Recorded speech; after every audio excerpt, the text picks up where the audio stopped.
અંકલેશ્વરના પાનોલી જીઆઈડીસીમાં મોટી છેતરપિંડીનો કિસ્સો સામે આવ્યો છે.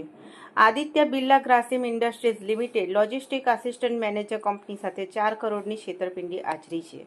વાઘરાના વિલાયત સ્થિત આદિત્ય બિરલા ગ્રાસિમ કંપનીના પાનોલી સ્થિત વેરહાઉસમાં ઇમ્પોર્ટ ઇપોક્સી અને અન્ય કેમિકલ્સનો સ્ટોક રાખવામાં આવે છે, જેમાં સ્ટોકના હિસાબ દરમિયાન સમગ્ર મામલો સામે આવતા કંપની મેનેજમેન્ટ દ્વારા તપાસ કરવામાં આવી હતી. તપાસના અંતે સાવરિયા શક્તિ લોજિસ્ટિક સોલ્યુશનના વેરહાઉસમાં કાર્યરત નિગમ કુમાર જગદીશ દવેએ આ કૌભાંડ આચર્યું છે. તેમણે 1 મે 2024થી 30 જાન્યુઆરી 2025 દરમિયાન 17 ગાડીઓના ખોટા બિલો બનાવ્યા હતા. આ રીતે તેમણે 284.98 મેટ્રિક ટન કેમિકલ કંપનીમાં મોકલવાને બદલે અન્યત્ર વેચી લીધું હતું. આ છેતરપિંડી અંગે અંતે Aditya Birla Grasim company deputy general manager Nirav વોરાએ પાનોલી પોલીસ મથકે ફરિયાદ નોંધાવી છે. પોલીસે ગુનો નોંધી વધુ તપાસ શરૂ કરી.